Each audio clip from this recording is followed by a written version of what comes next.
please. doing. Listen, for this kind of money, it's so exciting. See, I knew him. Because you give millions of dollars to candidates, and to give me nothing, to take an. And by the way, thanks for the Uber. I thought he said to this guy. I've given millions to Canadians. You have? Well, I mean, when you play Toronto, the taxes are pretty high. Oh, you poor thing. No. Oh my No, but- God! So no, you finish, like, if you're playing 3,000 people, let's say at O'Keefe Center or whatever. Yeah. You leave with nothing, probably. Right? Well, it's Canadian money, so it's practically worthless. But That's nice of you. no, Sure not to be invited back. no. I always love playing it, but yeah. Well, it's every state, don't you? When you see your taxes, you instantly play. I have no interest in money. Well, that's don't. I mean, that's very Canadian. Well, it's also because I didn't grow up. I grew up with some money. My father was, a big steel executive, and so. And you have a lot of money, so you don't have to worry about money. It's the people who don't have money who worry about money. Of Yeah, course. what's that about? That's so weird. It's like I want to say, guys, just dip into your inheritance, but they look at me like I'm weird. Or something. Yeah. Yeah. No, I mean, I love the fact. I was talking about this to somebody. How here. much are you worth now? Let me guess. Well, first of all, even if I knew to the penny, I wouldn't say. Well, here's what I will say that I think is What about? Where's my rum? rum. I had rum once. Here, this looks Well, like look at that. rum. There it is. You mean this big giant brown bottle? Anyway. you couldn't find. No, I know. What'd you just ask me? How much you were worth to the cent? Oh, what's interesting though about that, I don't know exactly, is that when I remember my first, being in my first house. This is like a high school drink, isn't it? Yeah. No. Rum and Coke? High school drink is like Southern Comfort. is what Yeah, we it used to be drank. Ryan Ginger too. When I was a kid. But like when I used to reconcile the checkbook to the penny. To the penny, What do you mean reconcile? What is that? Like the checks come back, the checks you wrote, and then they come back, and you Oh, yeah, look yeah, at your yeah. own checks. Yeah. And I could have told you in 1985 or something, like how much money I had to the penny. and, Well- and if it was off, I'd do something about it. That's what Steve said once we were we had finished the show. We're now in the private plane. We're flying along, Right. and I said to him, I said, did you used to he still can't believe. He says, can you believe this plane? He still can't get over how great it all feels. Well, But he said he said in the early days he used to be with a little calculator, calculating how much he'd made that night. I remember my father, and it's so. We have so much in common. Like, for example, we both think you're great. No, but like so many things when I think about my childhood, I think about your autobiography, which is fantastic, I must say. Perfect title also. But I must say, my life is a humble comedy legend. right. But I remember my father we would, after church on Sunday, we would stop at the Sinclair station, the dinosaur gas. Yeah. And which, ironically, since it comes from dead dinosaurs, carbon, So maybe that's why they named the company that. But we would pay for the gas, which was probably 29 cents a gallon. Yeah, I know. Or something. And he would have mileage. There was something, it was on the back of an envelope he kept in the visor up there, and he would take it down, and there was a pencil, and he would figure out the mileage, how much gas was going in, whatever calculation it was, whatever 29 cents it was going to save him. It was very important that he do that every Sunday. Is that because he was worried about money or just didn't want to waste it? Yeah, both, just like an obsessive Yeah. about, he grew up in the Depression. People who grew up in the Depression do tend to, Oh, absolutely. be just very, my father. It's also interesting, that generation, they weren't concerned about, was this fulfilling? They were just trying to get food on the table to feed their children and feed the family. Yes, and when you've gone through that, I was saying to somebody here recently, I'm so glad that I had the experience of poverty. I didn't like going through it, but I'm very glad I had it because it makes everything. Well, how poor were you?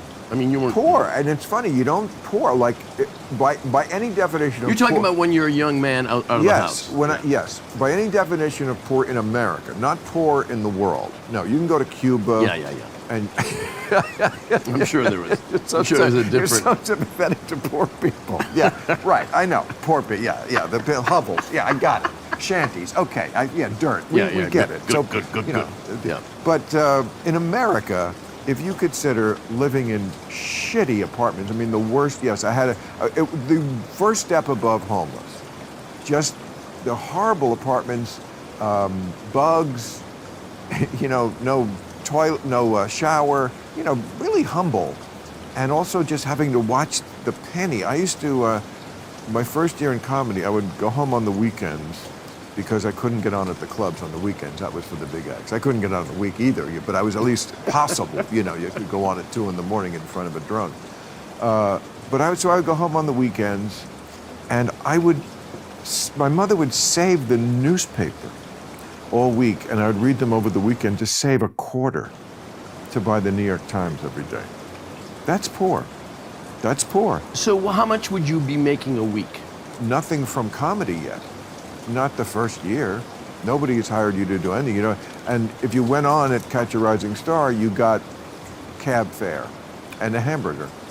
So at some point I was starting to get that. But it's hard to live on cab fare and a hamburger. No, it's not Although easy. I feel like I did.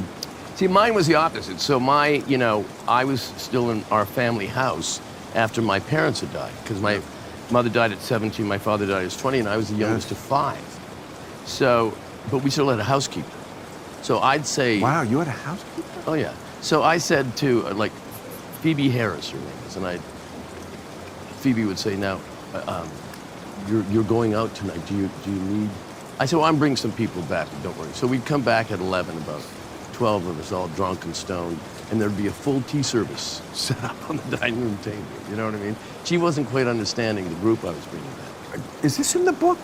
I must have missed this. No, I might have left that out. Seriously? I don't know. I can't Because remember. I don't remember that. What I remember is that you and I was like this parallel lives that we were living in our bedrooms in 2 different countries, like the thing with the tape recorder.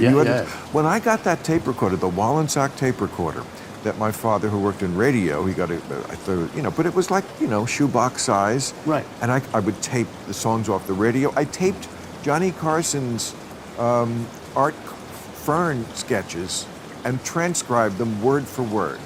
Oh, I used to write, because I had an imaginary television show in the book, and I would write things for TV Guide, highlights, but Marty and Tony sing medley of songs that weren't nominated, that kind of thing. No, it was so, and I even had a gooseneck lamp that I'd put up, because even then I knew I needed lighting, so I'd put it up, and I'd record my show, and then... Record? Yeah, I was on... Video? No, Audio. Yeah, the I tape had a recorder. reel-to-reel, but I also had a little one with the applause on it. Oh. So I would stop and that. And then I would I was even then at 15 into Sinatra, so I would, September of My Years, I would, but I had to sing in Frank's keys. So it would go, I still have recordings of this. Someday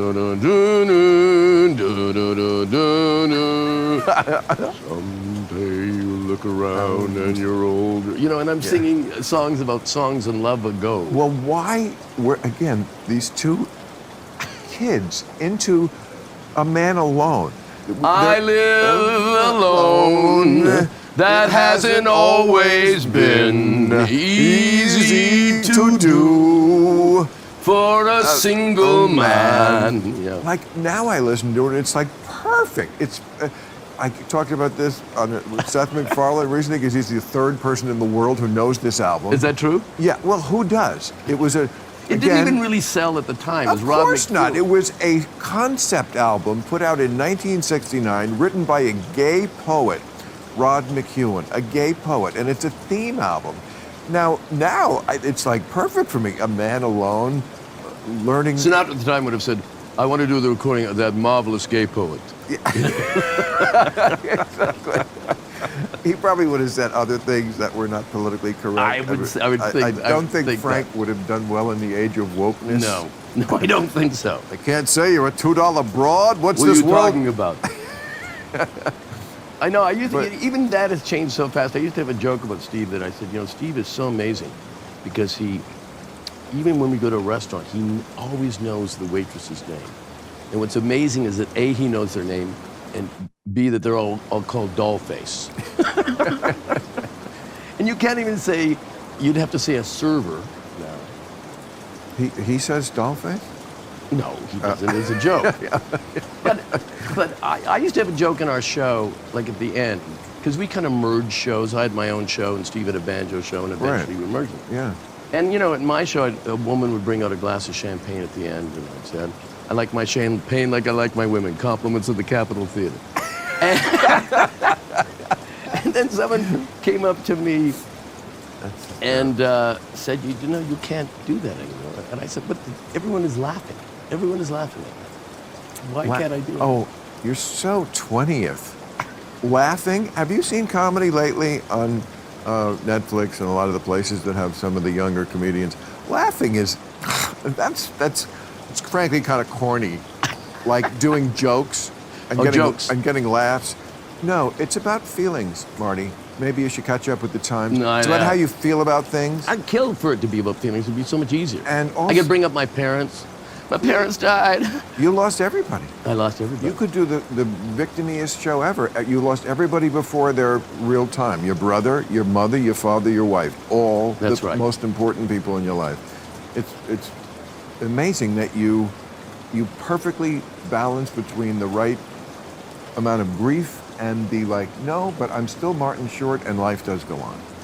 Because well, a weird thing with my my wife was different. We were together for 38 years. That's that horrible tragedy that I still live with. My parents and my brother, it was a weird thing. I don't know why.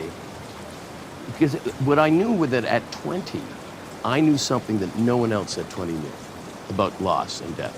Right. So I think in that thing, if I become a drug addict and a drunk, they would have said, well, because he lost his parents and brother.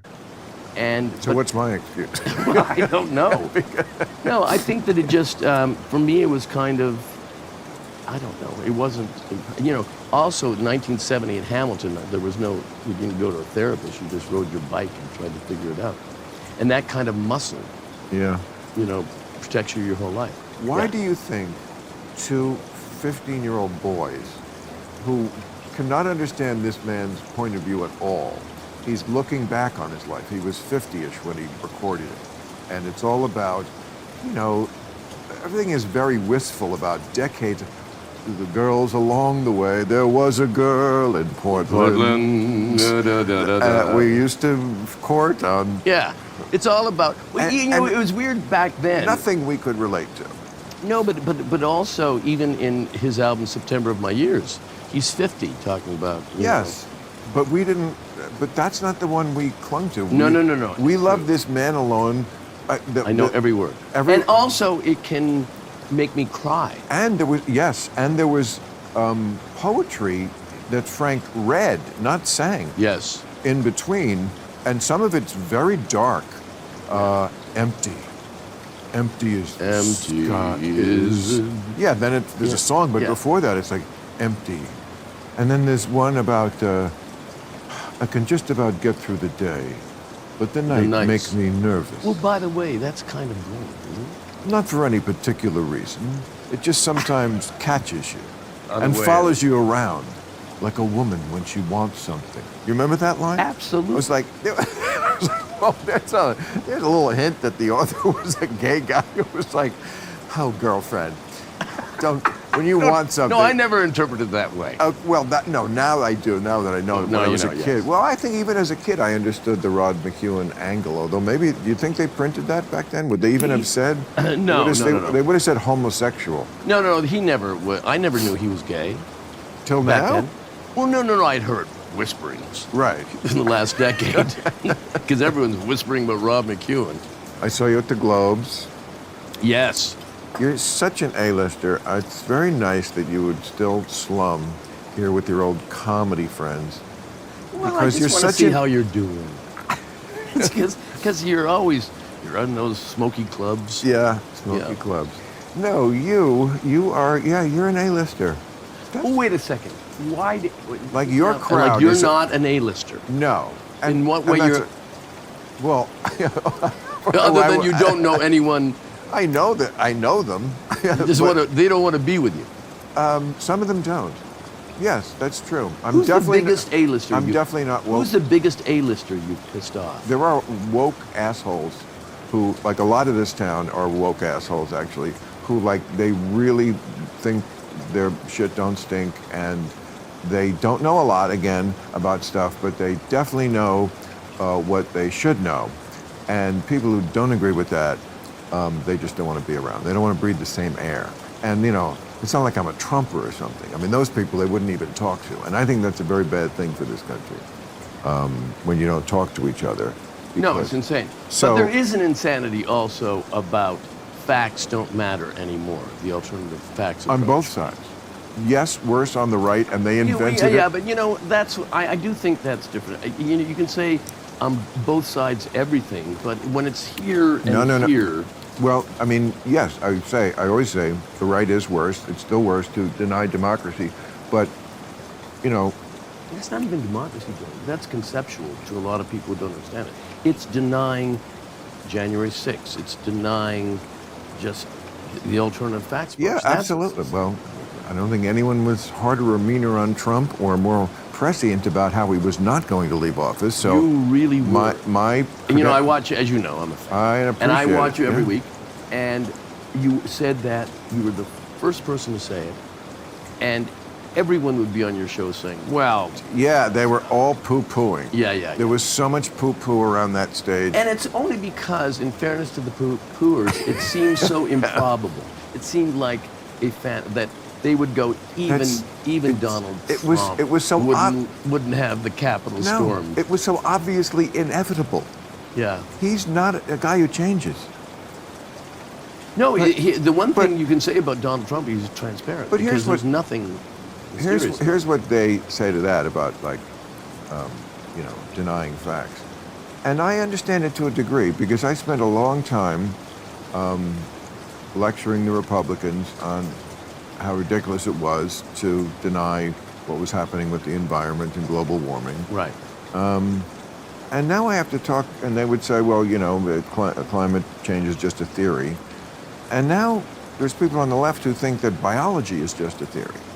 You know, it's that kind of stuff. Men can have babies kind of stuff that makes people go, Trump is nuts. That's true. Oh, we no, know no. that. I but totally... this is a different kind of nuts that's closer to my house because you know, my kids are coming home from school and they're like, am I queer? Because, like, it's great that we could, like, let kids come out and be themselves when they are, but it's gotten a little like entrapment with the FBI, you know, like a lot of times they catch a terrorist group, the FBI, and it turns out, well, these guys really weren't going to do anything, but an FBI agent got in there and kept suggesting it.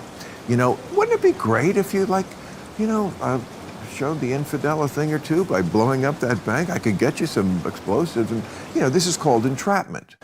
Right. Okay, so it's like, because we have this principle that, well, you shouldn't get punished for just accepting the suggestion because the suggestion is a little leading.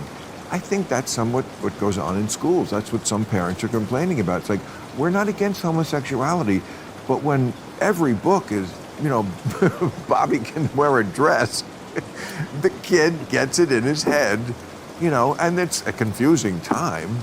I mean, No. I'm saying I know many. You know, I raised my kids in the Catholic schools, you did. not intentionally, but the school was close to us, and it was the best school. It's always the best school. Yeah, and so we said, and then I didn't realize, of course, because I went to public school, that, you know, by 8th grade they want to go to high school with their friends. So that suddenly they're all in high school, Catholic high schools, and so, but I have a lot of good friends who are Republican, who are Catholic, and they don't like Trump. Right. They don't like him, but they think He's a the left is nuts. exactly. That's what they always say to me. What you don't get about us is we don't like him either, but he's a bulwark between this kind of crazy stuff because he just looks, you know, he wants the old America, and there's some bad things with the old America. But now it's different, Bill. Now, this is not Trump in 2016. This is really, really, really unleashed Trump. And it's more, I think he's exactly the same. He was. Everyone's going to be Stephen Miller. If he's elected president, it will be. Well, it's definitely going to be worse because he already. Elise Stefanik will be VP. You're going to have Secretary of State Marjorie Taylor Greene. Well, like an opportunistic infection, he has learned, and what from the first time. He has grown stronger as infections do. Now he's he's not the problem. He's mentally unstable. Very much. It's the people around him that should be ashamed. The Ted Cruz, maybe they should be ashamed, but it's very much about him. It's all about him. It's so funny. Like when Biden was elected, the whole deal kind of was like, just vote for me. I know I'm not perfect. I'm this old dude. Nobody really likes me, but here's the deal. If you elect me, we can stop thinking about Donald Trump. That's true. What we do still is think about Donald. He's on there every day. It just never stops. I don't think. I'm kind of obsessed with CNN and all the networks that I'm news obsessed. But even in the last month, I thought, okay, let me guess. Trump Hunter. Yep. Okay. I can't do it. I need a break. Why do you still watch all that news? It's bad for you. I know it is. No, I stopped. I never watch cable news anymore. Really? Or any news. I used to watch the nightly news for years. And where do you get your information? Make it up? I'm hearing. That's it. I'm hearing. It's whatever. I'm hearing. It's whatever I'm hearing. What I'm Well, hearing. you need more than that? No, you don't. No facts. No facts. I'm hearing. No, from reading people I respect, and right. and the newspaper. Much as I don't want to get started on the New York Times, but that's just not the paper it was when I was a kid, and it's annoying in a zillion different ways. But they still. Yeah, but that's like an older guy. When I was a kid, the paper was what I liked. Well, I could actually show you passages because sometimes I've saved things and I look from passage from 1990 and it's something they would never write today, and then they write stupid things today. It's a completely different generation that has a completely different idea about journalism, and the opinion page is every page. That is a fundamental difference. I did not change, Mr. Short. They changed. The front page used to be just the news, just give me the facts. The headline today was something like, Trump's victory, something the nation's psyche. What the fuck are you? That's not a headline. That's your lead. It was like Trump's, he just won Iowa. Yeah. Trump's victory, like something, I forget what, something in the nation's psyche. Oh, you mean, so, yeah, I see what you mean. So it's like an editorial as opposed to just give me the facts, ma'am. That's just somebody's thought. That's different and fucked up. That's not, but they also. So what's your favorite newspaper? But where do you get your? I don't have a favorite newspaper. They don't. USA Today probably, but I very rarely see it. Jay Leno used to call it America's school newspaper. It's such a perfect description of it. Yeah. But I don't know. I don't get it from newspaper. I like the Free Press. That's my friend Barry Weiss, her organization. She is fantastic. Yes, she and her wife are amazing writers, and she's a great podcast. Yeah, it's the whole thing is and they have writers I like. I love Andrew Sullivan is on my first. I love Andrew Sullivan. Yeah, I mean people like that who are sensible. They're all liberal. They're all by any standard liberal. Well, Andrew, I thought was conservative. I think he's pretty. He was. Again, they switched the goalposts. I think he's always been, a little right of center. He is a devout Catholic. But, he's, I don't know. I don't remember where he was in 1990 or anything, but I think he's always been a sensible guy. Maybe people change a little, but no, I just think he's reacting, as I am, to the times and to the changes on both left and right. No, I know. I totally agree. I actually agree. No, I do. I agree that it's a struggle. That's why a lot of people can't keep if they're left, they can't keep their right friends. And I totally think that's a mistake. That's what I'm saying. Yes, no, I agree. It's horrible. But I also understand the frustration from the right to the left and left to the right, obviously. But left to I the mean, right. to get back to what brought this up, you asked me, like, are there people in this town who would... Oh yeah, that was a Yeah, no. like, I think yes, I asked there you are- who's there the are- biggest A-lister you've pissed off. That's what we started. Right. I can't think. I don't know. I don't know directly, but you know, in general, you just know. I mean, I've had some, you know, pretty famous actors here, and it's like they live in a different reality sometimes, and they don't want, you know, artists. Like, thinking ain't their big thing, a lot of them. It's what, with notable exceptions, but like, they perceive reality like artistically. I've known this. I've dated artistic, like women who are artists, and it's like, okay, like the way we just get information and process it is very different. It's an artistic interpretation, and I can't live in that world. I like reality, you know, and like there's, like, you're a very reality-based star. And a great star, as Don Rickles would say. You're a great star. Thank you. Well, it's just so weird to be a But star. you are one of the few celebrity panel we have on the panel. We have on Real Time. Very few celebrities do the panel. You can do, anybody can do a one-on-one, and it doesn't. But you know, you can go from crazy man you to like in 30 seconds you're making a really salient, serious point. That's a skill very few people have. That's why very few celebrities do the panel. I mean, most of them don't. Are they scared to do it? Of course, and they should be. They're idiots. Well, this is why the A-listers don't like you. Because you call them idiots. Well, they are. Well, not all of them. There's a few. Well, of course, there's idiots in every industry. It's just here they speak. That's And true. it's like, no, and they're all just so indoctrinated into kind of like the same group thing. You know, you just really need a chisel to pry your way in there and try to get like just some other thought, and you know, it's okay. But yes, that is one reason why. Well, we started with me at the Golden Globes, and I'm an A-lister. That's how we You started. are such an A-lister. You're at these things. You're in the Well, because company. I'm nominated. What am I supposed I to know, not show up? but I'm just saying your whole. I'm trying to give you a compliment. I know It's you true. are, and I'm not accepting And it. I know, and it's and look, I don't miss this at all. I remember all the years I went to the award shows. Yeah, Oh my yeah. God, and like you could not wait to get home and rip off that fucking monkey that's suit true. and eat some food, and it was just like stop smiling, and it was exhausting. Not like I'm complaining about my life. Yeah, I know. It's what a horrible thing. Yeah. And you're in a tuxedo, Yeah, and and you're then the next- surrounded by Cher. The next day when I was in the shale mine with the pick, I was like, this is better. No. Okay, No. I understand how privileged I am. Okay. But it was gross. I will And tell you, the don't Golden miss Globes that- this year, I it don't was- miss that world. It was insane how many famous people were there. And maybe because of I don't know, it's the first award, I don't know. It was packed with every table. Yeah. Was Yeah, legendary. biggest show business, you know, was fired for 6 months, and they You're were right. looking And back now to they're get back. back. You know what's so interesting about What? your What's interesting? I killed to hear something interesting. That's so cruel. I know it isn't. No, it isn't. I was It's gonna filled say- with love. The- It's filled with love. You know I love you. I do. We have dinners. You know, La Dolce Vita is back. I was there just recently. It's hipper. I didn't see a big change except The that. carpet. Was that really? There's a carpet. Yeah, I'm telling you.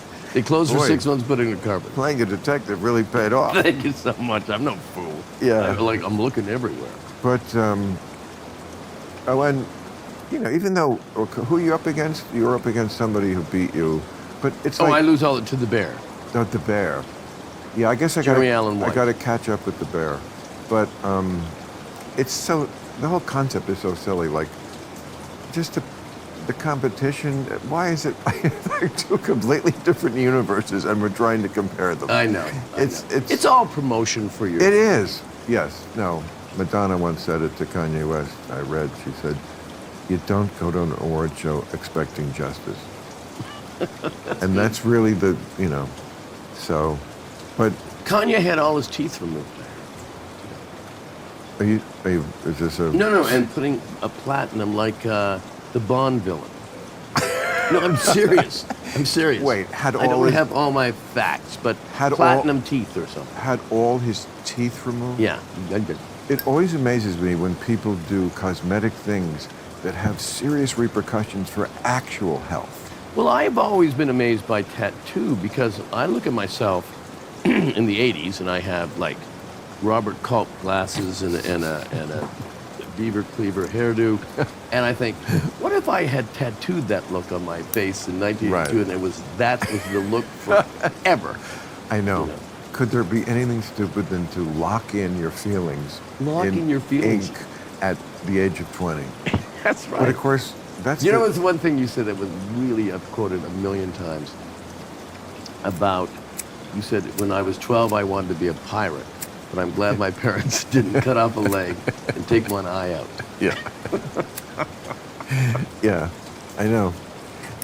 But that was the trans thing. And look, we don't want to get in on serious issues here. You're a big star. You're a fantastic star. By the way, I didn't say it, you did. I'm an A-list.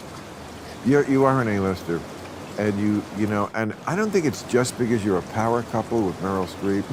I mean, that's We're certainly. not a couple. We are just very close friends. Oh. Yeah. Well, you should, because there's nothing more powerful than Hollywood than a power couple. That's why they Work always for the Burtons. they always work for Tom Cruise and Nicole Kidman. It worked for Brad Pitt and Angelina Jolie. Everybody, they're like an electron Roseanne and Tom Arnold. and a proton. Like they need to, they circle each other until they.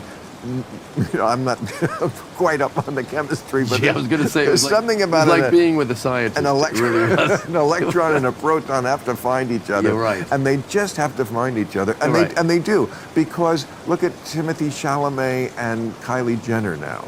And by the way, It's I know just you like- don't think so, but they're going to last. Yeah. Somebody had a joke. Because if they break up, I got to look in the mirror in the morning and say, what do I believe in anymore?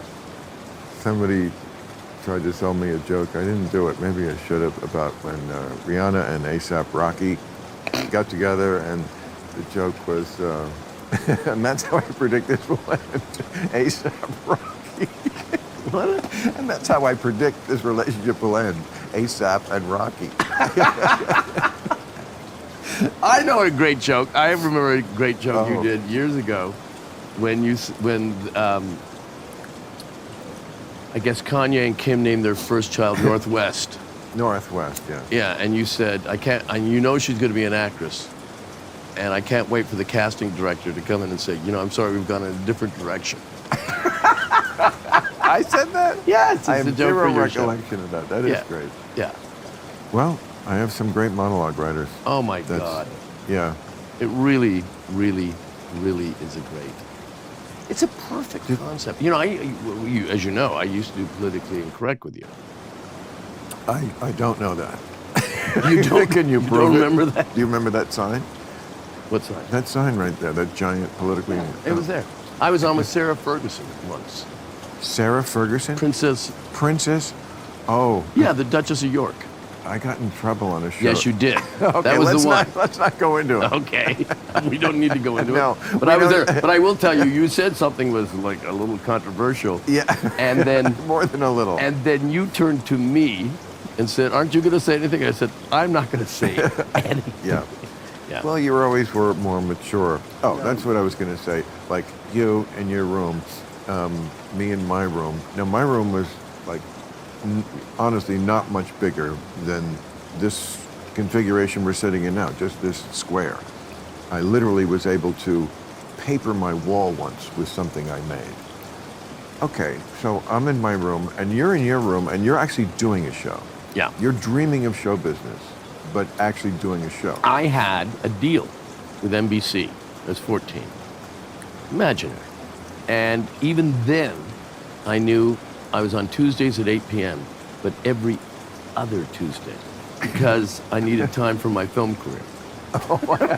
I used to sit on You the were back saying- of a bus. This is true. A back of a bus. You know how, a bus, like the back seat windows. Yes, like I know that. a bus. Yeah. Well, I don't remember. Remember, but I was poor, unlike you. Oh, yeah, Little yeah, Lord yeah. Fauntleroy. And but I used to pretend I was in a private plane and wave. No, it was so Wow. imaginary. Okay, but here's the difference between us, I think. I don't know, maybe you did the same thing. I did not have my own show in my little room. We were both dreaming about show business. Yeah. I channeled it differently. What I did, beginning at the age of 12, was masturbate.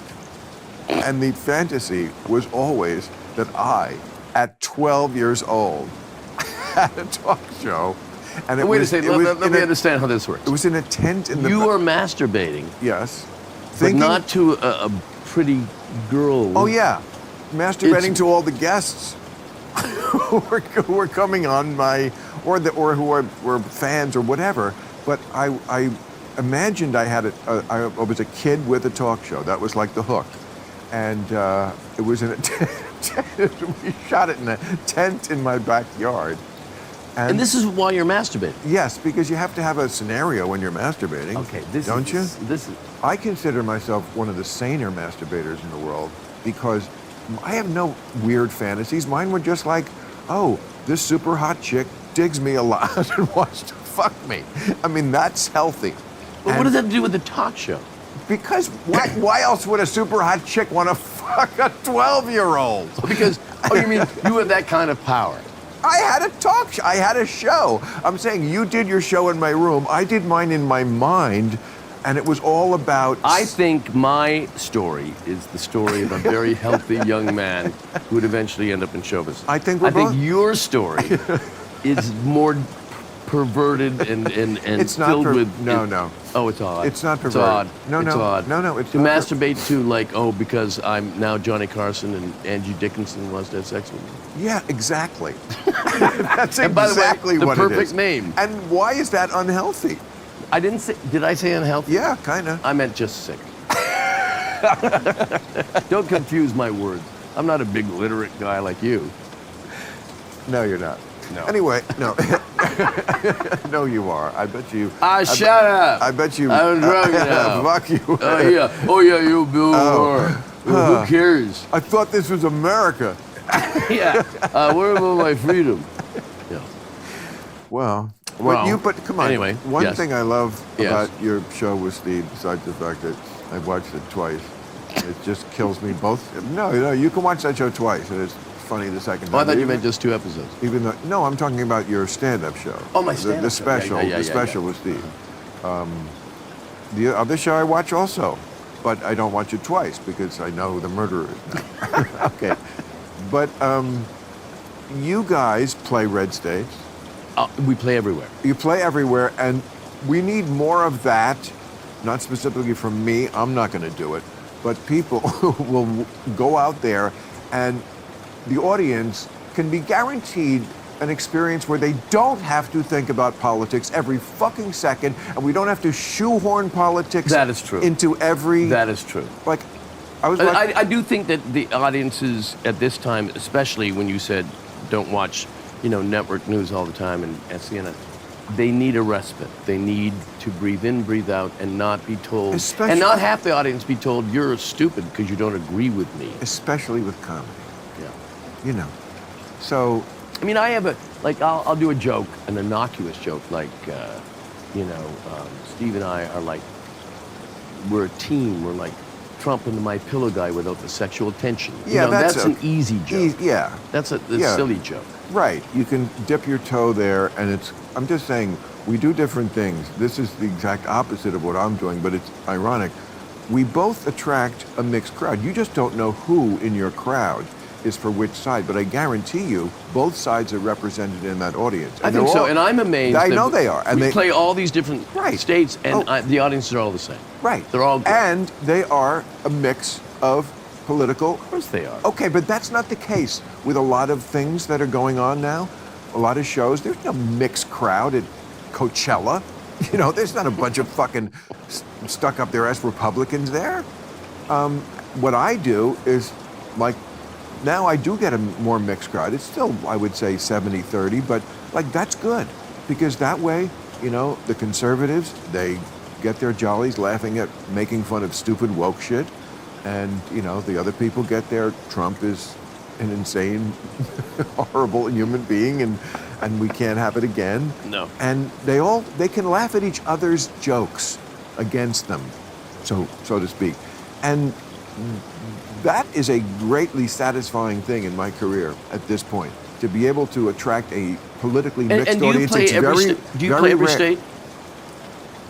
I probably have played every state. I think of you as playing every state. I name a state you think I might not. I may not have been to North Dakota, played it. South Dakota. Yes. I don't think I played Wyoming. I don't think I played Wyoming. I played Idaho. I played Boise. You go to Boise? I don't think we've. I can't. You know, I Well, don't. you're too good? Why, because you're an A-lister? Oh my God, we haven't. Here's the thing.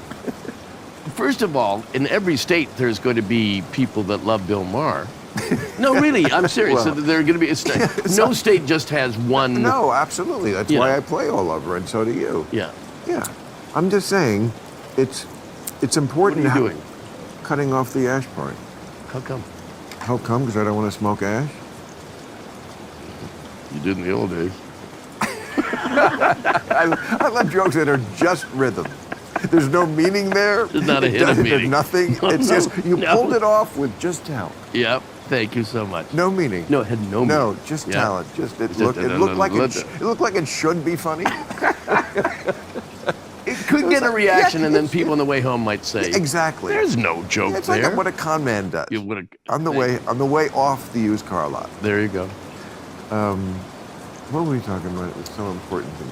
Oh, Playing well, different. I just think it's important that we not give up on the idea of, as ridiculously polarized as we are, of trying to get back to some. I can sit next to the guy who, yes, even a Trumper, they're half the fucking country. You know what? Try to understand more than just condemn. I get it about him too. It's been 8 fucking years now. Just kind of accept, like, he's a liar. Yeah, I know. I did 10 editors about that before, you know. It was hip to call him a liar. Well, just whatever. I mean, when he sued me, I had a whole big thing. That was before he put. Anyway, point is, like, what happened to that this lawsuit? is already baked in the cake. Can we move on to just? But what happened to that lawsuit? It just gets thrown out by the courts? Is that what happens? It was hysterical. I mean, he was suing me because I said his mother was an ape, was fucked by An an ape, orangutan. was fucked by an orangutan, and then he produces his birth certificate in court to show that the mother wasn't. I mean, he really did that at a time right after he forced Obama to show his birth certificate. So I literally forced him to show his birth certificate in a way that no sane person would have. But I mean, does it get thrown out of court? How does it work? Absolutely, it went to court. He wanted the $5 million. I said, I will give you $5 million if you can prove your mother wasn't fucked by the orangutan. You said that. Well, then. Yeah. No, I know. Yeah. So, And then he literally went into, I have the letter. I prize it. It's one of my prized possessions from the lawyer. Mr. Trump was legally married, and they show the. I mean, it's just insane that because he wanted his $5 million. And the judge, of course, read it and went, get the fuck out of my courtroom. good. Yeah, that's one of the bad parts of our judicial system, is that there's almost no penalty for just trying anything. Absolutely agree. And You and the appeal and on top of the appeal on top of the appeal. But just, you know, like I can just say, Martin Short is a cannibal. I happen to know it. I saw him eating human flesh. You in Hollywood, his A-list friends, you decide if you want to stand behind him, but I saw him punching Army Hammer once just to get to a rib. No, and he's not a cannibal either, but like I could say that, and like if then you take me to court and libel and like I am not a cannibal, I've lost work over this. I was doing a commercial for Kraft Foods, that went away, you know. And would I there win? Would be no would I win? There would be no. The judge would throw it out probably, but there would be no penalty on me for having done that to you. It would be like, hey, I took a shot. Yeah, I knew it was bullshit. I took a shot. So you got me. Okay, I'll try it again. And that's why Trump. But what if I'd lost work? What if I'd actually lost the craft service contract?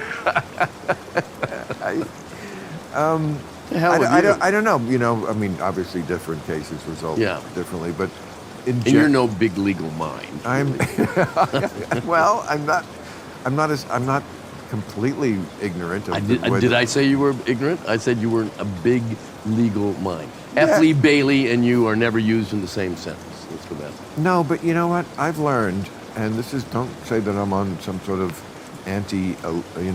expert diatribe, but yes, that's true. We have become too skeptical of experts, but we should be skeptical of experts in general. I mean, I certainly. In what way? Well, I certainly feel like this is proved over and over again in the medical field. Like doctors, they disagree with each other. We obviously don't know lots of fundamental things, like how do you cure cancer and why do you get it? Lots of stuff that is fundamental that we just don't have a handle on yet. We're trying, but so don't come to me with, well, the experts say, which ones? Because I can come up with experts who disagree and they have the same degree. I kind of go with the majority. You're always going to find a doctor that says blank. Not just a doctor. I'm talking about. But if it's 3% versus 97%, I'm going to go with the 97%. Well, it's not 3%. Well, let's say It's not. If you get something and you go to a doctor, it's something like complicated, they will always say, get a second opinion. That's true. And, okay, well, why does that work for you personally, but not in general? Because I think there are second opinions. Exactly. There are second opinions. It's not 3%. Because I've had this happen, and it's never the same opinion. In fact, it's very often the exact opposite opinion. So I'm just saying, experts, and legally too. I don't know. I'm not a lawyer. But I just know that the legal system is never about the truth. It's just about what you can prove and who. And if you have the money to keep hiring the lawyers. The money, who the judge is that day. Right. What his biases are. What did he have for breakfast? Lots of things. You're right. Not a great legal mind. No, but instinctively. No, the instinct's there. It's always been there. I'm not wrong. Well, I did a special once, a stand-up special, and that was the title. But I'm not wrong.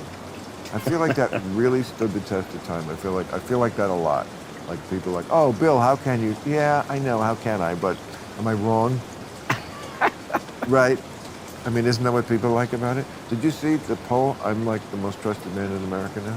I could show you too. Is that true? Yeah, well, they did a thing. It was a headline. I'm going to show it on the show Friday. It's just like, you have the most trusted media, like more than like Tucker Carlson and Jake Tapper and like, yeah, there was some. Well, some I poll. think probably because you go in both directions. And I mean sexual. Yeah, because no, you go in both directions because you don't. I mean, Tucker just defends one idea. I say what I think about That's right. both sides, and both sides, And I think that is that's kind of what you've always done. It is what I've always done. It's just that in years past, the left gave me less to work with. They are the comedy fodder, the political parties, and Obama was not funny, which was great. He wasn't a buffoon. And he wasn't crazy woke. He has great quotes against, look, this woke shit is hurting us and gotta stop. That's not what, I'm a liberal. I ain't this other stuff. And so there was less to make fun of. Then, around the time Gen Z becomes ascendant, and there's a guy who wrote a book about this, that's when you see just a real change in like sensitivity and just lots of stuff that went way into crazy town. And it is always a pendulum that kind of rights itself at one point, but it has to go over here, it seems, to land in the place it But the must. problem is that we thought the millennials were where the pendulum was up here and it would backlash with the Gen Z. But the pendulum just went all the way up to the top. No, but even look at cancel culture. It has subsided, don't you think? It has not. You don't think so? Of course not. All you have to do is say, I was just talking about this with Harvey Levin on this thing tonight before you got here. It's just potluck. Some people, like, they can say almost anything and they skate. And other people, it's you, I think, could get away with anything. Not anything, but like. Is the whole A-lister thing? You have an A-lister, great goodwill, funny, and there's a humanity. You don't stay on the scene as long as you have. Like, very few people are working at your age of 87. 88. Thank you. Well, Thank you for going under. That's very kind. I bet you will be working at 88. George Burns was. Yeah, I think you have to quit when the voice gets all shaky. I think Does- that's when you have to leave. I could do this all night, but just for my point before about modern medicine, like we romanticize how much better it is than it was in the past. Yes, it's great. We don't rub dirt in wounds anymore and stuff Bleeding, like that. leeches we are out. don't put wooden teeth in people's mouths, but that was not. Don't that talk to long. Kanye. Right. He's got the Fall back. titanium. Thank you. Right. But yes, we're the best we've ever been. We're still like at the beginning of really understanding how it all works. Besides the big diseases, there's like thousands of ones. They call them rare diseases that people get shit and they just don't. It's like, that's not even on the in pile. No, I because know. we're trying to figure out these biggies. And I mean, I was hearing a podcast today, and Mark Ruffalo was on, and I didn't know the story, where he talked about having a dream, because he had an earache. He had a dream that he had a brain tumor, and then he goes to his doctor and said, I know I'm an actor, and I had this dream, and he had a brain tumor. oh, really? And he had a brain tumor. He lost hearing in one ear. It was benign, but it affected his face. This is when he was like 33. And he found out about this because he had a dream about He it? had dreamed about it, yeah. And the dream was so convincing that He just thought, I know I'm being an idiot. And he kept thinking, I know the doctors think I'm a moron actor. But my doctor said, all right, we'll do a CAT scan and you'll see that it's just over Right. your head. And they had a mess. And it was in his head. It wasn't his head. No, but it's an amazing story. And he said his wife This is was about something to you have a... don't want to get. I don't want to get that. Right. No. Yeah. I don't know what I want to end up getting. You don't think about it. Don't, No. What, come on. Why would we think about those things? I mean, Oh, I don't. see- I actually don't. I, because I'm still, I'm 73, but I'm not particularly aware of that. I'm not like hobbling, or I'm still running around on the stage in a nude suit. Right. And so I have no perception of that. okay, but you know the line, and not that everything revolves around a man alone, but except when the darkness comes. Right? Yes, I know that. Except when the darkness comes. Yeah. I stay busy. I'm not morbid in general, but like when I get up in the middle of the night to pee, as we all do. Not me. Really? No. So What once in a while. At your age, you don't get up in the middle of the night. I just go in the bed. That was not what I was expecting. Oh, I see. I thought it was going to be a positive thing. It actually turned out to be even more negative. No. I actually. Go ahead. Let's hear about all your prostate problems. No, I'm just saying that's when I think morbid thoughts. I don't know why. Oh, really? Yeah, I don't know why that moment of the day. I guess because you got up in the middle of the night, you were sleeping, and then now you're not. And then you have to get back to sleep. And yeah, that's when it's like things like that. And it's like it's pointless. See, to I don't about think it. about it. I think more like, guy at LAX who, Ed Grimley was my brother! Like Garp or something. Oh. I think about that. That's so funny, morbid but funny. Thank you. Right. Somebody who You never know. Right. Well, they don't usually assassinate, not to undercut your A-list status, but people quietly of your status. Not that you haven't done very well in show business, but you're just not on the Gandhi level. You know what I'm saying? You're not Gandhi. According to you. You're not John Lennon. According to You're you. not Lincoln, was a friend of mine. You're I no know. Abraham Lincoln. You're done amazing. You were an American Cousin that night, weren't you? What? This is an American Cousin. Thank you. Yeah. See, I'm a historian. I see. Yeah. I I started a diary, as a Canadian, but I started a diary the day Kennedy got shot. And it was a made-up, like a diary, like I made the pages and did the lines, And the opening is November 22nd.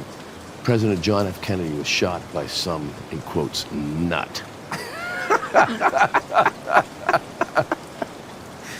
Wow. I was 13. So Yeah, back then, news like that reached Canada? you did. Oh. Not right away. This is now after Christmas. We heard. That was something I found fascinating in that book you wrote, that in your childhood, Canada was much more of a different country America and Canada became very similar. I mean, just like a big blue state now. Yeah, But but like in your day, like you couldn't get certain products that you'd see on the Bosco. You couldn't get- Bosco. when I first came, one of the first things I did when I went to Buffalo went to the supermarket, just squeeze that Charmin. It is soft, I thought. Why? Because you didn't get it there? We didn't get Charmin, we didn't get Ipana toothpaste, and we didn't get Bosco. And these were, I only watched American television through Buffalo, so I never watched Canadian television, so I was dying to get these things. It is amazing that period in the early 70s when you were in Godspell and the amount of talent that came out of that like milieu, the Toronto, not just all the SCTV people, but like Victor Garber, right? And Danny Aykroyd. Paul Schaefer, and right, Gilda Radner. Gilda, well, we all did this production of Godspell, and Ivan we were all in Reitman, it. the director, wasn't he? Who? Ivan Reitman? Ivan Reitman, I met him at McMaster University at school. Okay, I mean, it's like, there was a real flowering. It was from- kind of a little bit like Paris in the 20s. I mean, there was all the, I remember meeting Danny Aykroyd, and, you know, he just was always working on his car. Do you know what I mean? He was not, but I met Danny at Gilda's birthday in, because I have a Slight Rain Man thing. It was June 28th, 1972. And now we were rehearsing Godspell, and Gilda's birthday, and Danny Aykroyd and his then comedy partner, Valerie Bromfield, played Gilda's parents from Detroit and stayed in character the whole night. And I thought, who are these people? And then I remember now I was dating Gilda, and I'd be driving her white Volvo, and Danny and Valerie would be in the back, and I deliberately get lost because they were so funny. I didn't want to let them out. I mean, I'd never experienced anyone who improvised on that level that those two did. You know, the best pot never leaves the home country. You know what I mean by that? Nope. Well, like the best comedy is in the back of the car. No matter how much. Oh, yeah. No matter how much we try to bottle it and put it out for sale. Right. And in your case, try to get more than just a hamburger at the Yeah. at the comedy store. The best pot never leaves the country. That's what I try to do with this. You know, it has been such a joy to sit with you, because you know what? People, we don't get together enough because we're all so busy with our own lives. What makes us get together is it's a job. It's not even a job. It's just like it's something for No, but you and I have had that's not many true. times. We've had dinners Many. where it's just we I fund each know. other. Yeah. But I'm just saying, would we just sit here and get drunk? Which is what I really want to do with you. Yeah. We don't do that, so it's great. Hollywood. Well, that means Might be an offer. yeah. Yeah. That means it's time That's for what it is. it's time for our lightning round. Yeah. Exactly. That's But my old wait. answering service used to just have 3 words on it. I'll So, take it. do you remember dates like that? You just said I'm sort of a Rain Man thing, Yeah. like June. You said June 20th. Yeah. I remember dates. I'm not good at math, but dates stick in my mind. Oh, Once I know your birthday, I never forget it. I don't know your birthday. March 26th. I'll never forget it. See? What is it?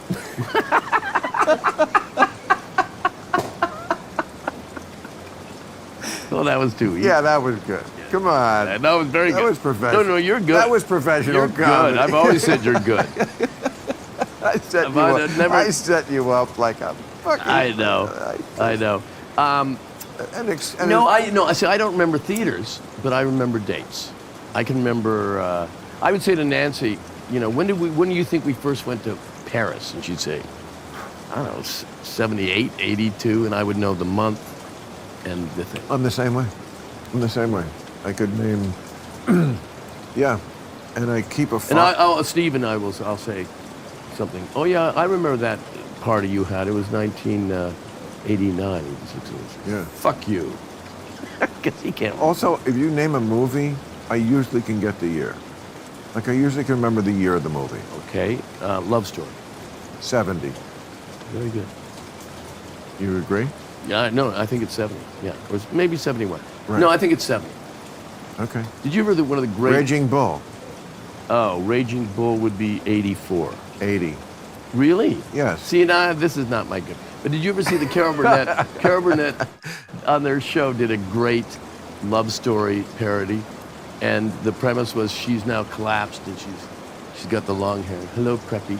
And Harvey Korman came in, and he's in full skates and hockey equipment because he was a hockey player in the movie. And he says to the doctor, "How is she doing?" He says, "She's got 5 minutes to live." He says, "Hi, honey, how are you? Can I get you anything?" She said, "I'll have a 4-minute egg." And he goes, "That's cutting it a little close, isn't it?" Oh, that is priceless. Yeah. I got to tell you, I watched Love Story recently. Does it hold up? No. The short answer, no, and I'll give you the longer answer. I wanted to show it to somebody, you know, who wasn't, shall we say, alive when it was made. Okay, so I don't know why it came up. I think we found the book in my house. Mm-hmm. And I just thought, oh, you know what? I got to recheck this out because I remember what a phenomenon it was. Oh, my God. In that year. That's right. It was just like the biggest thing. It's like, well, what the fuck is all the fuss about? And I watched it. I am a hard cry in life, but an easy cry in movies. Mm-hmm. Like I'm embarrassed at some of the movies that have succeeded in making me cry. There's a certain way. Mad World? No, no, that made me pee my pants because it was 3 hours long. But Love Story, nothing. It's for a story that's a tearjerker. It is the least tearjerky movie ever. It's sad, but just not like the kind of sad that's like, oh, lots of things are sad. It's like, you know, like rich guys, the way you look at poor people. You're like, oh, you're sad, peasants, but I'm sorry, you know, I didn't, hey. I never lived your life. No. Yeah. Not my monkey, not my circus. Moving on. No, well, Love Story. I mean, I but think... it's nothing. It was like, yeah, she... What if you saw Terms of Endearment again? I did see that recently. Oh, come on. That didn't make you cry? First of all, I remembered, what I remembered from it was, again, this is 1984. That's correct. Thank you. Thank you, Alex. And what I remembered, it was like the movie of that year. We were all coming all over this one. Okay. I forgot exactly what it was about. I remembered Jack Nicholson as the astronaut. Yes. And the one line I remember then, I remembered one line, and I loved it again, about, you know, he's with Shirley MacLaine at the restaurant. That's right. Ordering a drink. You're gonna have a lot of booze to kill the bug that's up your ass. Yeah. That's right. Yeah. You remember. Exactly. Okay. So, but that you didn't cry at the end? I forgot that the plot was, once again, America has this love story, no pun intended, with like killing young girls. It's like, how do we get them sad? Have this perfectly healthy young girl, and then suddenly, boom. Well, it was based on a book, as you know. Love Story? Yeah. Eric No. Siegel. Oh. Yeah. Oh, I don't know about Love Story, but... Love Story was a huge book for Eric Siegel. Yeah, Eric He was Siegel. like this Yale professor. He did Jonathan Siegel. It was it was like 100 pages long. It's like the flimsiest thing. And for some reason, America went apeshit over the story of Oliver. He's rich, a preppy, you know, and played by the gorgeous Ryan O'Neal in the movie. And like a big mansion house, and the father, Oliver, blah, blah, blah, blah. Ray Milland. Yeah, you're right. It was Ray Milland. Yes, okay, sir. And she's of course the Italian girl, was it, from the other side of the tracks? Yeah, who wasn't. Yeah, who of low stature but great character. And of course they fall in love, and then the father, I will disown you if you. She's Italian. We can't have an Italian in the fam. That's would be. But he changed his tune at the end. He did. Well, when she's dying, he became nicer to the son. Oh, you know, I thought you meant the husband. Because wasn't he stepping out on her? I mean, no. After she got sick, not before. Oh, no, during. Yeah, well, you know, he's a guy. Well, come on. She wasn't able to put out. You know. No. He was very loyal to her. Yeah. Ryan was great in that. And then he was great in Paper Moon. Yeah, and What's Up, Doc? And What's Up, Doc? With Streisand. That's a great one. That's Yeah. not just an homage. I think it's a remaking of a. Bring Up Baby. Thank you. Yes. Look at you. Bring Up Baby, made in 1936. Oh, boy, you must keep Marilyn stitching. Maryland obsession. You know, look. What? Are you happy? You know what? Should I have another rum and coke? I think you should have a double. Unless you have to or want to go. I never want you to be here if you don't want to, but I will tell you that I have an unadulterated view that I would love to have you here more. Because I don't see you enough. I would come here every day. I'd live here if you'd ask. That's ridiculous. But why? Can I make you a drink? No, I'll do it. Look what I'm going to do. No, get your filthy fucking hand. That's so Jerry Lewis. I know, it is. Man, Jerry would do it. I watched the Nutty Professor. Now, okay, let me ask you this. Jerry Lewis. Yeah. I'm going to name some famous comedians or comic people. I'll name anyone. And you have to give me, on a scale of 1 to 10, 10 being the highest. For example, Mike Nichols. We're talking about comedians? We're talking about anyone, but Mike Nichols. Oh. Like, I would go 10. 10 is high? Yeah. Okay, I made 10, maybe 10. No, 10's low and 1's high. I mean, what happened? Hey, lit this. Mike Nichols. Yeah, well, I would certainly put it at a 9 because, like, did he have a period of greatness from Who's Afraid of Virginia Woolf, The Graduate? I seem to remember. Well, those are the first two films, but then, you know. Right. But, like, Angels in America was good. But Working Girl, you have. I'm not sure. I'd have to watch Working Girl again.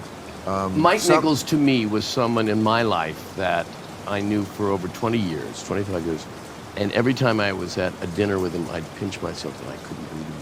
Because when I always think that... Making my point about A-list. Like, there's nobody more A-list than Mike Nichols. Yeah. I once said to him, I was at an art opening, and Mike said, where are you staying? And I said, at the Essex House. And he said, no, but really. No, I'm sorry I didn't get to see him do the comedy. That was before my time with Elaine May. I've seen some. Oh, there's clips great. And, I have great copies. No. All the it was sketches. so sophisticated. Yeah. When I see stuff like that, I think it's rueful because it's like, damn, I kind of wish I lived in an America where the audience was that hip and sophisticated. And that smart, yeah. Yeah, and I think, that audience still exists in the country. It's just surrounded by a lot more rednecks and idiots. Well, I don't think we heard. But there is still a sophisticated audience there. I mean, my audience is only, I can't imagine anyone who you wouldn't describe as pretty sophisticated watching my show. They just would not be interested, If they weren't sophisticated. You have to watch. Oh, absolutely. To watch my show, you have to know things, or else it's just like they're speaking Chinese. And there are many people in this country. I'm not knocking them. I'm just saying, like, if we're talking about the ACLU and NATO, they're like, what's that? That's okay. But your show has gotten even more, I'm not intelligent, but I mean, for example, when you used to have 3 guests, yeah, it would be 2 smart right. people, and no, I wish I had done that sooner, and we got rid of the mid-show guest. Right. And it's just me and 2 people, and one up top. I'm excited. Friday, Gavin Newsom is the first. Wow. Isn't that a great out of the box? Love him. Booking, but like Well, he's done your show before. Who cares about that? I have actually said. Who cares about the country? I'm talking about the booking. Yeah, I know. But I've actually said, about Gavin Newsom. I said, look, it's show business, guys. Right. I mean, Gavin Newsom. No. He's killed Bill Maher. Yeah. I will actually say right. that. Because he has. And yes. And I mean, I've been trying to get him to run for president for 10 years. And this is a guy who, like, I can't wait to talk to him because I think we can have a very friendly chat about some of the things that drive me insane about this state. And I'm hardly the only one. We have an exodus, of some pretty heavy hitters from here. Is he going to be the first guest? Yes. Yeah. No, we're going to put him on the panel with Carrot Top. No, that's the old show. We wouldn't do that. That was the old show. No, but it could be. That was where I was on. That's why I was on the panel. No, you did. I was the carrot. Well, I was your carrot. But that's the compliment I was giving you before. Very few people. politically incorrect was of course we had celebrities. It was mostly celebrities. Yeah. The whole point of the show was a train wreck to see idiots talk. That's not real time. So the very few celebrities who made it the jump from, and of course they're not idiots. It's just that people want this for this show. It's like, yes, it's that rarefied people who are still pretty sophisticated, and they want to see an adult discussion. And no, I'm not going to stop and explain what NATO is. Right. That's fine if you don't know. I'm not criticizing that. But yes, and you're not insulted because you would not watch. That's one reason I wanted to do this podcast, because this is for everybody. Yeah. I mean, it is not like other podcasts. Have you done other podcasts? I have done a few podcasts, yeah. They don't feel like this. Because No, because it's in the normally- day. Well, there's a actually, studio. most of them I've done. Well, I've done Conan, and Yeah. that's in a studio. But you got earphones and microphones and people, and it's just much more like an actual show. This to me is this much is more like oh, that's the camera there. I see. right. This is much. Oh, we haven't started yet. I do have a life. I have a lot of A-listers waiting for me. That's not what I've at heard. restaurants. But, well, Oh, please. Are you kidding? You can't book me. oh, I know. Yeah. No, isn't it great at our advanced ages? I mean, both of us are almost 40 now. Yeah, I know. That we can be doing so well, because mostly people fall along the wayside, and maybe we were never like the top of the heap. Who cares? That place is like gross in too many ways to make it livable anyway, and we just like the little engine that kept going and Couldn't kill us with a stick. couldn't kill us with a stick. And here at hovering 70. And I'm 73. I'm your senior. I mean, I look better, but I'm your senior. You look like you've been carried out of Shangri-La. Not me. Carried out of Shangri-La. See? No, that's a clever joke. Think about it. What's the opposite? Carried into Shangri-La? Well, when you're carried out of Shangri-La, you suddenly age. Oh, in Shangri-La. I didn't catch No, you'd that. have to have. You have to have read. I know what Shangri-La is in general, and there was a famous movie in the 30s. Yeah. Is it called Shangri-La? It's called Lost and Yes. And something. it's like one of the old-time classics. Yeah. I remember renting Ronald it. Cole. Yes, I remember renting it from Blockbuster. The film was in such bad shape that like a 10-minute part of it was just the audio, and they just showed a still. And it was just like, sorry, this film is from the 30s. So it hadn't been. Somebody did not store it well, or a Lost Horizon. Lost Horizon. Very good. Lost Horizon. It was made in 1936. It's one of the, and so we just sat there watching, this still for 10 minutes with the audio. But I don't remember. Oh, wait a second. So Jerry Lewis, a scale of 1 to 10. Well, the Nutty Professor. That scene where he convinces Stella Stevens to fall in love with him. Yeah. Where he he meets her at the Purple Pit. If people remember the Eddie Murphy one, which was great too. But in the Eddie Murphy one, the professor, he's fat, and then the formula makes him thin. In Jerry's, he was just a nerd of a guy, and then he becomes like the ultimate, like coolest, handsomest, Yes. most, biggest egomaniac in the world. With the slick hair. The way Jerry kind of saw himself. Nothing like the real Jerry Lewis No, in no, no. 1963. No. We did a parody of it on SCTV called The Nutty Lab Assistant. Yeah, I'm sure. And I was Ed Grimley, and John Candy was was I the head vaguely of the remember And this. I was, and then I took the potion, and then I became John Cougar.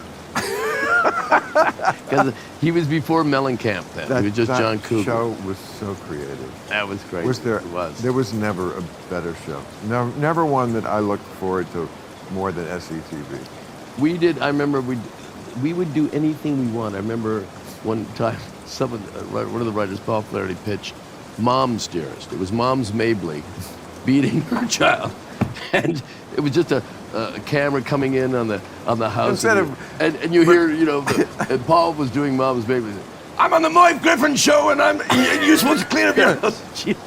But it was called Mom's Dearest. But explain it to the younger people. There was a movie called Mommy Dearest. Mommy Dearest. And there was which Mom's was a Mabley. What year was that movie, Mommy Dearest? Oh, I bet it was 1980. 81. I don't know. That one I don't Yeah, have. I bet it was 81. I'm not getting a number. Yeah. Usually I do, but I would guess 81. But I think it's it 81. was also a big movie. It was huge. It was who was it? It was about somebody real, like Joan Crawford, yeah. Right. And she beat her children or whatever. She with the medal, no medal hangers, that thing. And you know, she was this monster mother that like she'd look out the window, you know, in a mask, because she was a movie star, and her kids would be swimming exhausted. And the one little girl at 10 would want to get out of the pool. Quitter! You know, she was a horrible monster mother, that was supposedly. Her daughter, Christina Crawford, had written a book called Mommy Dearest. Because that's what she I gotta wanted look to up.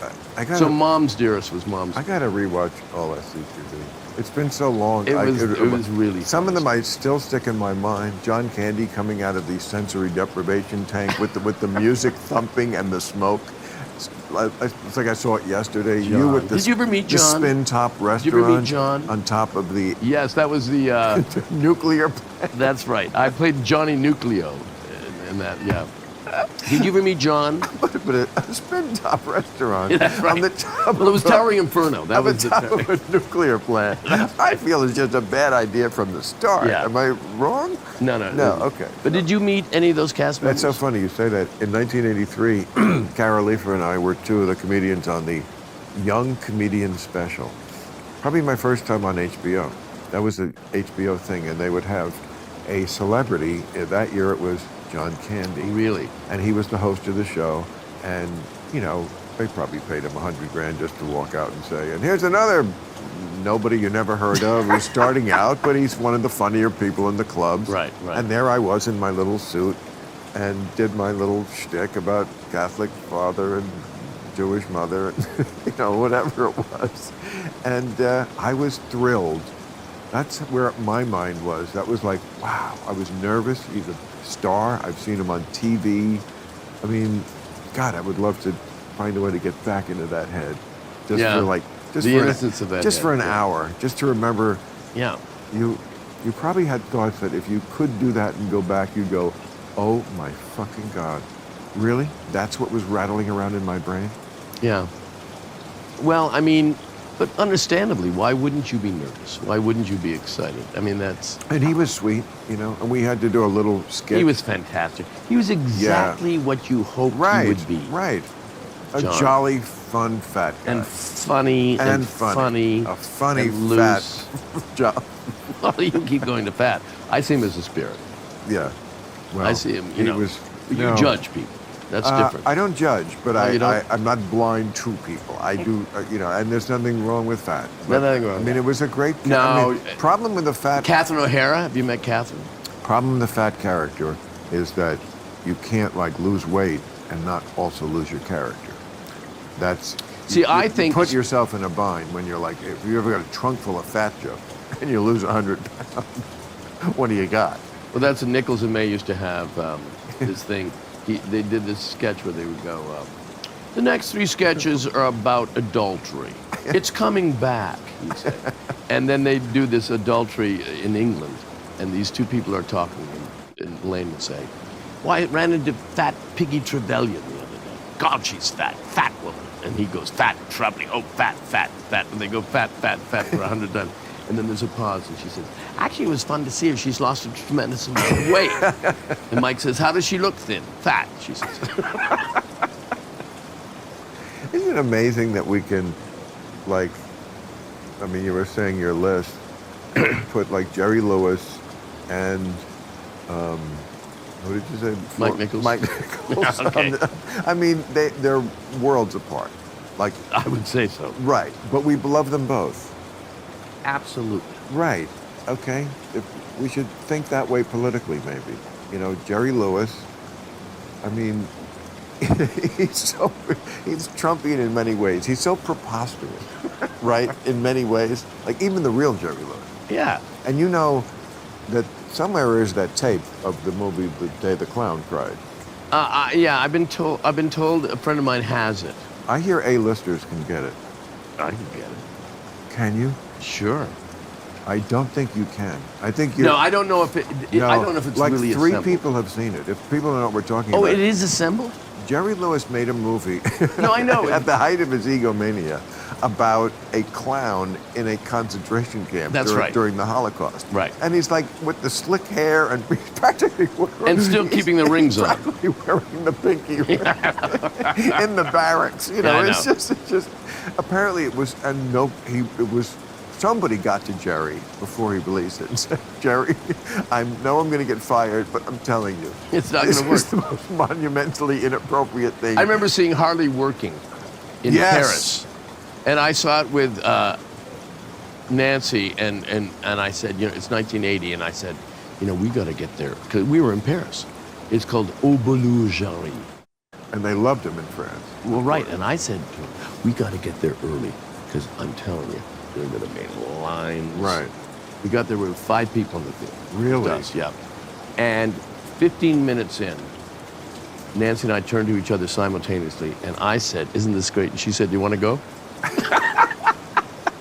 So it wasn't working for her. I was loving it. Oh, Baloo. But at one point in that movie, someone says to him, oh, young man, and he turns. Exactly. I And he was remember like this 62. movie. He was 55, 55, and he was okay. playing 19.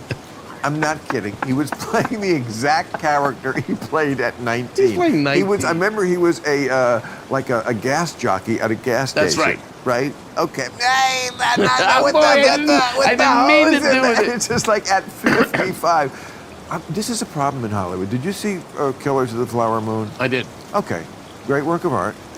But like Leonardo DiCaprio is just too old for this part. He's playing a like doughboy who just came back from World War I. Was he a general? He's 50. Was he a general? No, really. The part should be a 22-year-old. The naive, like he carries out the evil. You know, it is interesting. He's just ridiculously. I saw that film, but I must admit, maybe it's because he's a big movie star. That didn't enter my mind until right now. Really? Yeah. Yeah, and look, he's a great movie star and a great actor and charismatic, and I want to watch him for the rest of his career. I've watched him and loved him in so many things already. Right. But he's too old for that part. It's not his fault. You know, Martin Scorsese comes to you and it's like, hey, we've worked together a bunch. I got De Niro. It's going to win all the Oscars. And, would you? Yeah, but I'm sorry. That's just my honest opinion. That's why the A-listers have a problem with me at the Golden Globes. Yeah, they don't watch at the Golden Globes. You're going to spout truth to them. Who comes How home? dare you? Who comes home from the front lines at 50? You're either dead or a general. I'm telling you, it's ridiculous. And, You're dead or a general. And he, also like, it would have been better. Why would the Indian girl fall for him so readily? It would have been better if he was like irresistibly studly at 25, like the guy who just played Elvis. Well, maybe she'd like seen Titanic. Ridiculous on a number of levels. Among them, the movie hadn't been made yet. Titanic, what year? The real Titanic?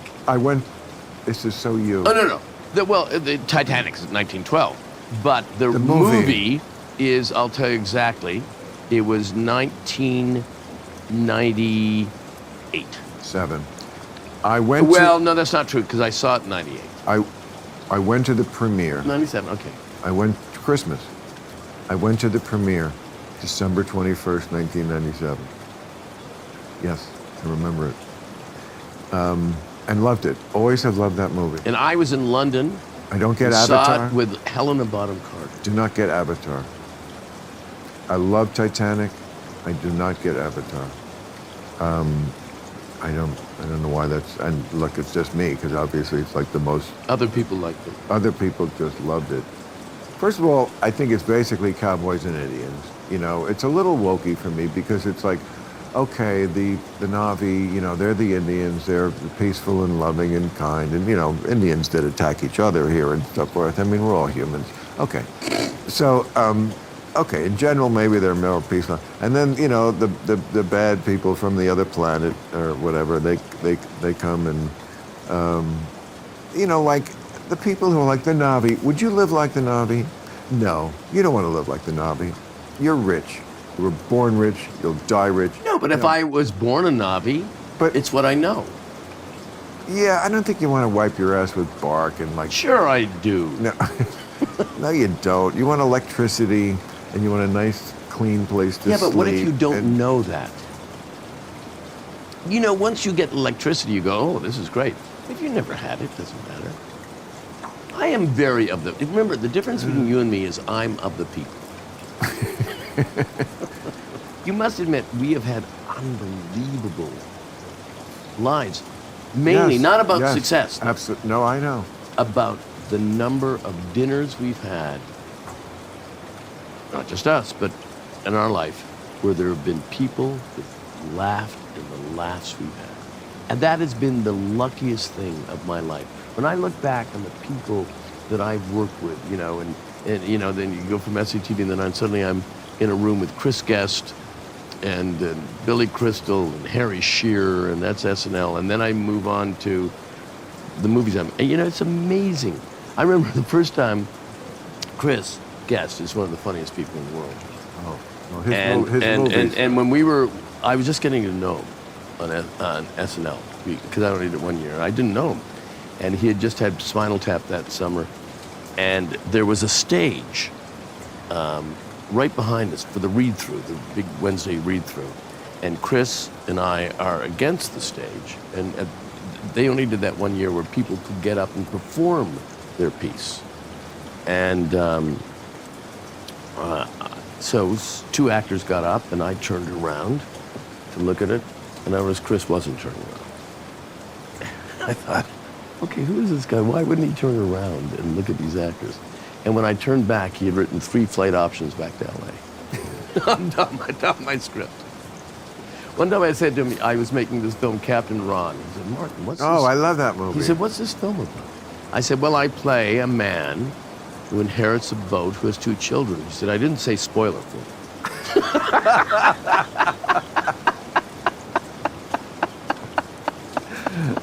Yeah. He's funny. Yeah, he is funny. I mean, people, you think of him as the director, but yeah, you mentioned Spinal Tap. He's also Nigel Tufnell, whatever. Yeah. He's the guy who says, I wanted to go to To 11. 11 on the Yeah.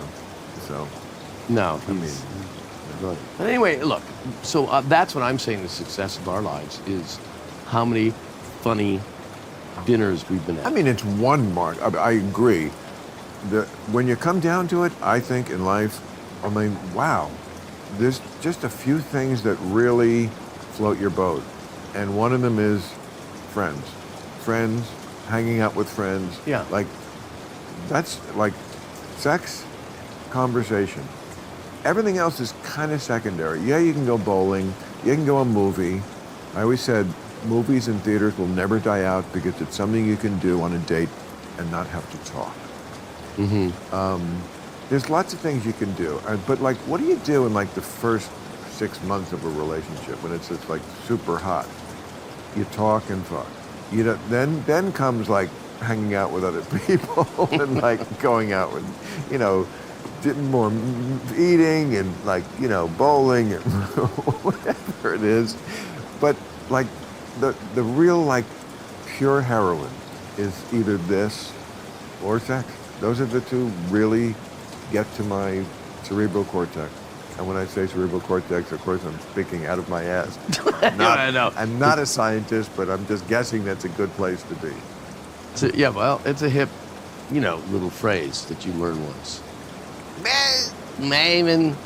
Oh, I was going to say, that scene where he meets his Buddy Love, so he takes the formula. Buddy Love, that's it. He becomes the hippest, coolest guy of 1963. Goes down to the Purple Pit, where the college kids are all hanging out, and he picks up Stella Stevens, and then they cut to, they're pulling up to like make out point. Yeah. He's got her alone in his car, and he just gives her the handkerchief, remember? Yeah. He goes, here, wipe off the lipstick, shove up next to me, and let's get started. And she gives him a big speech about, well, this is one kitten that won't be smitten by, you know, blah, blah, blah, blah, blah. And he waits for her to finish, and he goes, I said wipe off the lipstick. And then he Well, just, he's Mr. Hyde. yeah. And then he convinces her. You know, he does his Jerry thing. Yeah, no, I mean, Jerry Lewis I would put in that pantheon. But yes, also Mike Nichols. Who are some other people who you... Jonathan Winters. Not so much for me personally. You personally? 10. 10. Yeah. For me personally, I'm trying to think. Johnny Carson. Oh, well, I mean, that was a lot of my... That's like the Beatles. There's an emotional aspect to that Absolutely. because it was adolescence. You say it in your book about like the first 15 years of your life, you're just absorbing it all. And the rest of your life, you're spewing... I remember him talking once, and he said, you know, he was just telling a story to Ed or something about, you know, dropping a friend off at LAX. Now I'm in Hamilton, Ontario. I'm 14. And I'm thinking, what would it be like to be Johnny Carson's friend? That's why I was masturbating about it. You're making my case for me. Yeah, but you were visualizing Johnny, and that's I was the part. not. I was Oh. visualizing myself as Johnny. No, I get it. If I thought that I could put James Bond's life in my backyard, I would have done that. But all I had was like, yes, I could be a talk show host at 12. I always said about masturbation, there has to be a thread to reality or else you can't get off. You have to have a... I used to do a bit about, like, I could never masturbate about, like, having sex with a girl in the Middle Ages because we're not in the Middle Ages. Like, if I see a movie about the Middle Ages and there's a hot chick, like, okay, what am I going to do? Get a time machine? Okay, all right, I'm back in 1262, and I'm the jester at the castle, and she's the serving... And she loves a comedian. Yeah, she's a serving wench, and I fuck her in the serving dungeon. wench. You know, like, like I can't masturbate my way back to that. But, like, so... In my 12-year-old mind, I could have been a talk show host with a tent in my backyard, who's having sex with attractive women because they love a talk show host. Well, they love a comedian. Johnny was the greatest. Johnny was, you know, I didn't do it for a long time when I could have because I was, and I realized because I was terrified. Because I loved him so much. And around, you know, 82, after I'm in SATV, and I was asked to do it, and I thought, no, I just do Letterman because I'm too hip. You kind of have a history of like turning things down. Yeah. Right. That you should have. What is that about? A fear, I think. Really? Certainly with Johnny it was fearful. What was the thing in the book where like everybody in that little troupe went on to? Oh yeah, Second City. Yeah, I didn't want to do it. I was like funny, but I thought, oh, I got to be funny in the end. And I know. But I also wanted to be an actor, and I wanted to do plays. Yeah, again, that's why you don't tattoo things at that age, right? No, I agree. Because... Bad decision making. Bad decision making. Yeah. It's amazing anybody gets to 25. It really is in some ways when you think about some of the things that were... Oh, also, I mean, you know, drinking and driving the car. We lived, survived that. Oh, my God. I have a memory of leaving a party and swerving around a corner. I still remember it, because even then I went, oh, something's wrong, you know. I'm 23. I have a memory of being in the woods behind my house. There was still wood. You weren't masturbating, were you? You know what? We used to bury Playboys there. Of course you did. We would steal Playboy, and there'd be all mud on them, but there was nothing to see back then. It was so tame. But no, we didn't masturbate in the woods. But we got this is college, and me and my friend who went to another college, but we were home on vacation, and we had this stuff. I guess it was was the early form of poppers. You know poppers? Yeah. You had poppers? Well, in the woods. I think it was the same drug. What it was, and it was this. It was a bottle. It looked like a little vial, not that little, and you took the top. Oh, you sniffed it. And sniffed it. Yeah. And you would turn like impossibly beet red. And be... How old were you then? 19. Oh, you're 19. I thought you were 12 again. No, and you would laugh your ass off for 2 minutes, and then it would go away. I mean, it seemed like the potential to die with this shit. No, I think that was actually a liquid popper. It was. But what if I forgot and swigged it? You know, or what if it just... I assume with the redness, it was forcing blood. I mean, it would be easy to have, like, killed yourself doing really stupid things. And people do, is the sad truth. People do all the time. Absolutely. You know, and they don't, Freddie Prinze. Do you remember Freddie Prinze? Yes. Okay. Wasn't he like 26 when he died? Yeah, and he was a giant star. If people don't remember, in the '70s, the first Puerto Rican comedian and Chico, I'm the man. right. It was Sammy Davis who sang. Chico, I'm the man who could only know. Yeah, absolutely. and his catchphrase, "He's not my job." Yeah, that's right. Okay. He blew his brains out at 26. He was dating Victoria Principal, who was like one of the great sex symbols of her time. And he had a son, He had a son, I Freddie think. Prinze Right. Jr. Right. Right. And Was he only 26? he just was so, like, fame was like so overwhelming. He went right from the hood to fame. And, but I think he just was so out of it when he did that to himself that he didn't really know he was doing it. I mean, Yeah. I mean, the life he would have had, you know, I mean, he must have been aware of that. He was this bright guy. He had everything Oh, going for him. He was handsome, and he was a star. he was the age when he died that they should have cast that Leonardo DiCaprio part. There you go. Okay, why? Well, how old was James Dean? Was 26 or something, isn't he? I feel like the James Dean myth is all about him being dead. Because, like, I just watched Giant. Oh, he's great in Giant. I think he's great in Giant. I don't think Giant is great. Well, that's it's a different another one. It's like conversation. I've never seen Giant. I was watching a documentary about Rock Hudson, which was fascinating. And they, of course, mentioned Giant because that was Rock Hudson's big breakout role, right? 1956, the year I was born. So I was like, oh, I got to watch this movie from the year I was born. Everybody talks about it. Wow. That was a slog for 3 hours. It's a long movie. Well, and it's like, look, it may have been great for its day. It's a real trick to age over 60 years. It's about racism in Texas in 1956. Right. And it's just very, it strikes me as very two-dimensional. I guess it was daring back then, but Elizabeth was cute. I never thought so. Really? Not my type. You know, when I was 13, my friend Mitchell Rosenblatt and I were at, his uncle had tickets to see Richard Burton in Hamlet in Toronto. And we're in the King 80 Hotel, and a woman walks through. She has sunglasses. She gets in the elevator. And I'd never seen this. She took out a key and put it in the elevator, so it was clearly a locked floor. And I said to Mitchell, I think that's I'm 13. I think it's Elizabeth Taylor. He said, no, I think it's Elizabeth Taylor. I think. And then this door opens, and she turned around. She was like 33, and she took her glasses and said, yes, it is. Wow. We almost fainted. Wow. Yeah. That's nice. Yeah. I've learned through the years that I tell stories that I think are accurate, and then I find out they're completely inaccurate. Like I was having dinner with Nathan Lane, and I said, well, Nathan, we were other people, and I said, well, tell the story about, you know, when you were at the Ritz Hotel and Princess Diana was at the same restaurant, and you raised and you toasted each other. He said, that never happened.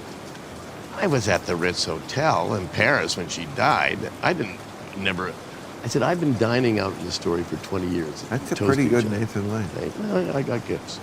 Yeah. But what were we talking about? Yeah, I'm always saying that on this show. They have to put together a montage of that. That's one reason I love it. Jack Kennedy. So this might be not accurate, but it's kind of accurate. And so Herb Ross married Lee Radziwill. Her what? Herb Ross is director, Herb Ross. and he married Lee Radziwill, her sister. Correct. And so Steve at that time is doing Waiting for Godot on Broadway with Robin Williams, Bill Irwin, Mike Nichols directed it. It's the biggest ticket. You know, no one can get a ticket. It's at Right. Lincoln Center. It's not a big theater, and it's those two. It's 1989 or something. And so then he goes to the back. So anyway, Lee Radziwill gets married. Jackie has a party at her apartment. And now, this is where I could be wrong, but let's say it's her apartment. And Steve goes to the bathroom and he comes out and Jackie is there. And he says, she says, I'm so looking forward to seeing Waiting for Godot. And he says, well, listen, Mrs. Onassis, if you have any trouble getting tickets, I can help you. And she said, I think I'll be okay. Yeah. But she had kind of a kind Look, of it was a very- Renoir and Marilyn. She and Marilyn both spoke like, it's 1960s. We need to, men cannot hear our voices. I mean, Marilyn Monroe, I'm sorry. I know she had a rough life, and I feel bad. I feel bad about it like you do, the poor people. But like, she just, and every story I ever hear was that she was a nightmare to work with. Yes, it was because of the sadness, but it was, you know, she was drunk or she wouldn't show up or, you know, they'd get 3 words out of her. Cut! Perfect. All right, well, pick up the rest of this. I thought she was great. Well, here's what's interesting You thought she was great. I did. Because I'll tell you something about Marilyn Monroe and Cary Grant. They never got an Oscar. Marilyn was considered just, you know, but they were never replaced. Who replaced Cary Grant, who never got an Oscar? Who replaced Marilyn Monroe? Johnny Knoxville. All right, touche. All right, not my best guess, but No. yeah, well, of course, nobody of Cary Grant's stature is ever replaced, but were there leading men who came along? Ryan Gosling is doing it now. Burt Reynolds did it. If you're talking about the good-looking guy... Burt Reynolds was not Cary Grant. No, of course he's not, because he's not exactly Cary Grant. But if you're talking about the good-looking leading man guy who plays against type and isn't just good-looking and an idiot And has some talent. You know who else? Who? Ryan O'Neal. That's exactly what he was doing. That's why they redid that movie with him, playing at the guy. We all No, he was great. Men I all thought he was great. fantasize about the great-looking girl who doesn't know she's great-looking. I'm sure girls fantasize about the same thing.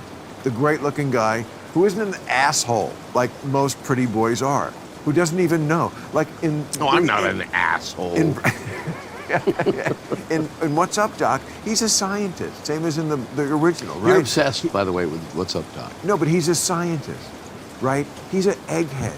So she's like, he doesn't know he's a gorgeous guy. This is a fantasy. I got to see this film again. But I'm saying, people have done the Cary Grant thing. I agree. I'm saying he did was it famous in 1934 until he retired at age 65 and 65. What was his last movie? Father Goose. Okay, Leslie Caron. Close to last, Arabesque, with Sophia Loren.